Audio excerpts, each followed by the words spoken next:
Europe, 1943. The war had reached its most uncertain phase. Some operations were recorded in reports. Others were never meant to be found. This is the story of a mission that officially never existed. By 1943, Europe was fractured into controlled zones, contested borders, and shadow corridors that did not appear on any official map. Armies moved openly, but the real war also unfolded in silence. In locked rooms. Through unsigned orders. Across borders without names. Intelligence services on all sides were stretched thin, operating under pressure to deliver results that could change the balance of the war without drawing attention. The Allies had learned a painful lesson by that year. Large, visible operations attracted resistance. They leaked. They failed. Quiet actions, conducted by small groups, promised more. These missions were often assembled quickly. Personnel were selected based on availability rather than rank. Records were kept minimal. Sometimes not at all. In early spring of 1943, a small unit was formed somewhere in Western Europe. Its purpose was never written down in full. Only fragments survived in secondary references. A requisition for transport. A list of supplies that did not match any known unit. A brief mention of special routing in a logistics ledger. No mission name. No commanding officer listed. The men involved were not new to war. Most had already served on conventional fronts. They were familiar with loss. With confusion. With orders that changed overnight. What made this assignment different was the absence of clarity. They were told little. Only that their movement had priority. Only that they were not to speak of it. The objective, as far as it can be reconstructed, involved intelligence. Not direct combat. Something was moving across occupied territory. Something valuable enough to justify risk, but sensitive enough to remain unacknowledged. The unit was instructed to intercept, observe, and extract information if possible. Capture was preferable. Survival was secondary. Local resistance groups were not informed. Standard coordination was bypassed. This alone marked the operation as unusual. In 1943, cooperation was essential. Ignoring established networks increased danger. But it also reduced exposure. Fewer people knew. Fewer people could talk. The unit departed at night. Transport records suggest rail movement followed by a road transfer using unmarked vehicles. The trail becomes unclear shortly after. No photographs. No after-action reports. Only a sudden gap where routine documentation should have continued. What is known as the atmosphere of the time. Allied command was anxious. German counterintelligence had improved. False operations were being fed deliberately to lure agents into traps. Every decision carried risk. Trust was limited. Silence was enforced. For the men involved, this mission was just another order. They packed lightly. Weapons. Documents. No personal items. Some left letters behind. Unsent. Others did not. There was no ceremony. No recorded farewell. By the time they crossed into contested territory, the mission had already begun to disappear. Not from enemy view. From history itself. The unit moved through Europe without identification. No insignia. No official status if captured. This was intentional. If intercepted, they would not exist. This condition alone defined the operation. It removed political consequences. It removed responsibility. Reports from the region later described unusual activity. Brief roadblocks that vanished before dawn. Farms searched without explanation. Radio signals detected and then lost. None were officially linked to Allied forces. At the time, such incidents were common enough to be ignored. The team established temporary positions, never staying longer than necessary. Communication was limited to short transmissions. Codes changed frequently. Messages were vague. Coordinates without context. Requests without explanation. Someone, somewhere, was receiving them. Or so it was assumed. As days passed, the situation grew more unstable. German patrols increased. Rail lines were inspected more aggressively. Local civilians became cautious. Rumors spread of an unknown group moving without allegiance.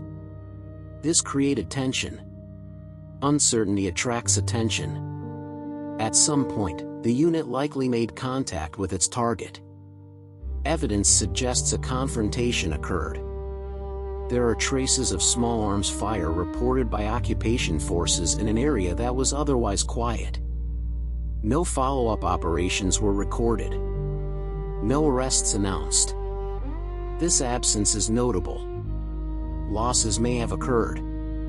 The unit's radio traffic became irregular. Then sporadic. Then silent. Attempts to re-establish contact appear to have been made. Supply drops were scheduled but never confirmed as received. One aircraft reported returning with its cargo intact due to lack of signal.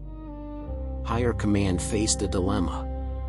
Acknowledging the mission meant admitting its existence.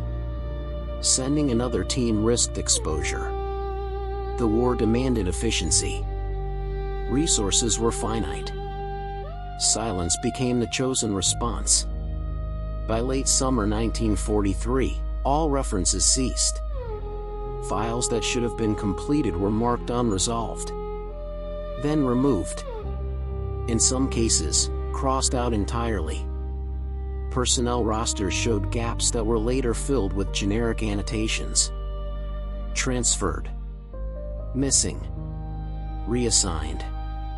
No formal cancellation order has been found. No confirmation of failure. No declaration of success. The mission simply stopped being mentioned.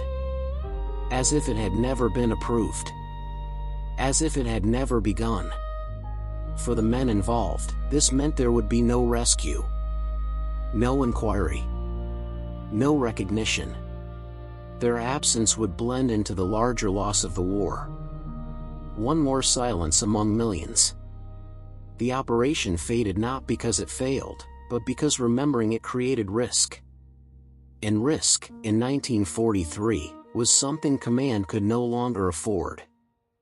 The final moments of the mission remain the most obscure. This is not due to time alone. It is due to intention. Whatever occurred was deemed unacceptable for record. Either politically, strategically, or morally. Indirect evidence points to a critical encounter. A German internal report from late 1943 references unauthorized actors interfering with a transport operation. The description is vague. No nationality assigned. No outcome stated. The report ends abruptly. If this refers to the mission, then it suggests the unit reached its objective. But reaching it did not guarantee extraction. The region was heavily monitored. Escape routes were limited. Any delay increased exposure. It is possible the unit was compromised, betrayed, or misidentified by friendly forces. In the chaos of occupied Europe, such errors were not uncommon. Communication failures turned allies into strangers. Strangers into threats. What followed was likely brief, violent, unrecorded. The lack of mass arrests suggests the unit did not survive long enough to be interrogated publicly. The lack of propaganda suggests there was nothing to exploit. This points to disappearance rather than defeat. After this moment, all traces end. No graves identified. No prisoners listed. No recovered equipment cataloged. Even enemy records are silent, which is unusual. War generates paperwork. Silence requires effort. The files connected to the mission were later reviewed. This is known from archival notes added years after the war. Certain documents were removed. Others were reclassified under unrelated headings. Cross-references were erased.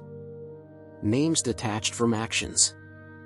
The reason for this remains unknown. It may have involved intelligence that outlived the war, or a mistake that could not be admitted, or information that conflicted with post-war narratives. Whatever the cause, the result was deliberate absence.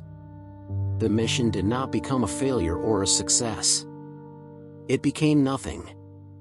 In an official history, nothing leaves no trace. The war continued. Operations replaced operations. Maps were redrawn. Attention shifted elsewhere. In headquarters, the absence of reports became normal. Unresolved files were stacked. Some were reviewed. Others were quietly removed. The mission was not mentioned again. Not in briefings. Not in correspondence. Not in personal notes. The men involved did not receive medals. They did not receive graves. Their families, if they asked, were given no clear answers. Transfers were cited. Administrative errors. Lost records. Time passed. 1943 became 1944. Then 1945. Victory brought celebration. Defeat brought reckoning. But this operation brought neither. When post-war reviews began, attention focused on major campaigns, large offensives, decisive battles, documented sacrifices. Small missions without names had no place there. This one less than most. Archivists encountered gaps, references that led nowhere, numbers without explanations. They noted the inconsistencies. Then followed instructions. Some files were sealed. Others were separated from their original context.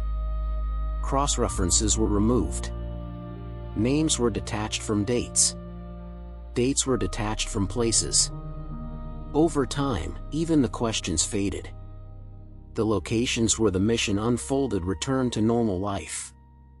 Fields were plowed again. Roads were repaired. Buildings changed hands. No marker remained. No sign that men once waited there in silence. No trace of hurried decisions made under pressure. The soldiers themselves existed only in fragments. In memories that could not be confirmed. In letters never delivered. In absence. They did not become heroes. They did not become victims. They became unrecorded. History did not judge them. History did not explain them. History simply moved past them. The mission was never declared a failure. It was never declared a success. It was never declared at all. What remains is not evidence, not testimony, only space. A space where orders were given, where men moved, where something happened, and then nothing followed. The files were erased. The trail ended. The silence remained. The mission did not disappear by accident. It was removed. Carefully. Deliberately. And in the official record of the war. It never existed. Thank you for watching. New historical stories are published regularly.